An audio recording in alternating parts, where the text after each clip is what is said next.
Superintendent of Schools here in Cañon City. I'm going to bring Adam Hartman, Assistant Superintendent of Schools, into this conversation. We're going to talk about our plan moving forward here in Cañon City about digital learning. And so, what you're going to get to actually see is a little us using some of the tools that we'll have available for your kids.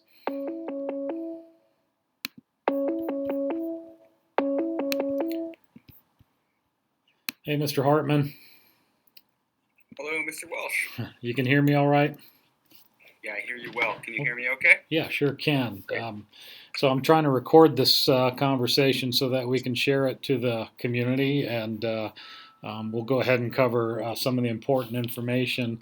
Of course, it's Thursday, March 19th. On Monday, toward the end of the day, we put word out to the community that after touching base with Fremont County Department of Public Health and looking at all situations we could see moving forward, that we were going to close school down through the end of the day. I think it was April 3rd or 4th. Yeah, the end of that first week of April, which meant I believe, would be hoping to come back on April 6th.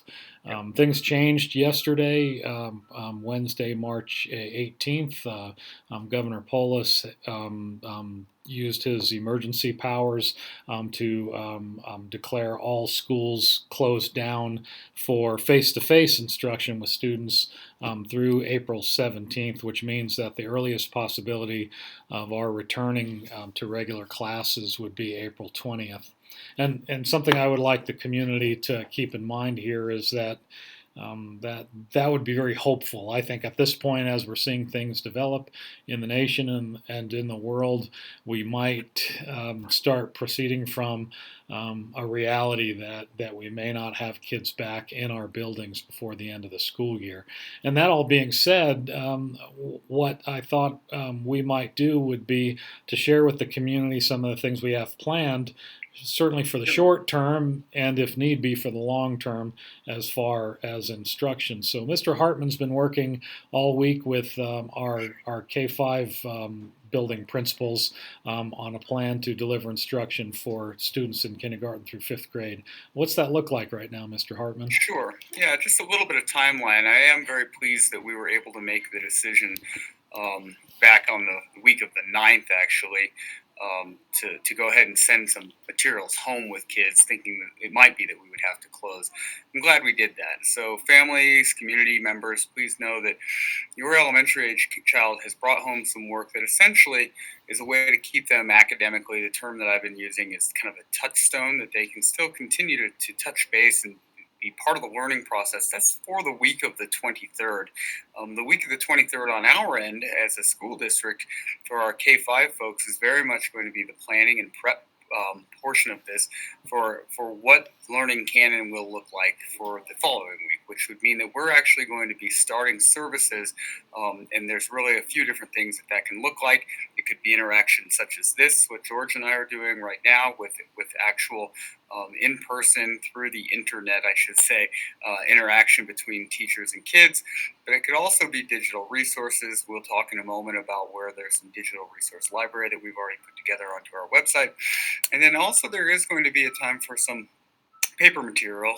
We're figuring out a way that we can distribute not only paper materials from the elementaries, but also something the school district has done very swiftly is actually we've moved fast to try to get some more devices so that we can establish equity amongst the K-5 population. We recognize right now that not all of our youngest learners actually have a one-to-one device that's been checked out by the district. So we're doing our best to secure those devices and get them in the hands of kids by the beginning of April, or early April is our hope right now based on what we're hearing. So as I mentioned, teachers will convene. Teachers and instructional classified staff will be convening on Monday the 23rd. That's happening throughout the district. That's really an opportunity for staffs to set their own local schools kind of focus for what this is going to look like and establishing how they're going to communicate, what structures they're going to be using. And then they'll have that week of the 23rd to get ready to rock. We have checked in already about what at-home readiness looks like. We've been doing some surveying of the elementary community, and we've been so pleased and saw such a nice response from people not only saying how can we help, but also, yes, I intend to have my child be part of the learning opportunities, and yes, I'm willing to provide a device if I have one, or to forego my own personal use of the device so that my child can, if that is the case, because we recognize that it might take a little while before we can get devices in every child's hands. What's that Let's look see. like for home internet access, Mr. Hartman? No, I'm glad you asked. Actually, we do know that there's people in our community that don't have home internet access. George and I, it's not lost on us that this medium, in fact, the video that we're propagating right now, is going to be tough for someone that doesn't have it. So we'd like you, as the viewer on this, if you know people in that situation, or perhaps that applies to you and you're using just a phone to view this, please know that Spectrum has actually made available some free internet. We have pinned that to our Cañon City Schools website, a link for that, to determine whether or not you're eligible for it. But it appears that they're doing that during this time of hardship. So, And Mr. Hartman, on my screen recording here, I just took us to canyoncityschools.org. super. There's a banner, Digital Learning Resources, that Yeah, you can click on. If you get into that, there's a section for teacher and staff resources, and we encourage our staff to start looking into that. There's also a student and parent resources tab, but also there's a big red statement, need free internet. There's a place you can go to within the document, the web page, and click on it, and that'll take you to the deal that Spectrum is offering right now for the duration of the coronavirus crisis. terrific. Anything else that you can think to share, Mr. Hartman, Yeah, at this just point? one more thing for any families that are feeling a lot of anxiety around what the virtual learning might look like. Hey, I've never even used a Chromebook before. I'm worried my child won't know how to access his or her account. Please know that we're working on all of those pieces too. So we are good communicators, that we do provide resources on our website, but also all the login credentials that will go home with the devices to try to make that as seamless as possible. I'm in the midst of writing an email to staff right now, and the general message is, we're going to continue doing what we've always done. We're in the learning business. We're educators, and families, please join us and be our partners in this. We're going to continue to do this. We're just going to learn new skills and ways that we can accomplish the same goals.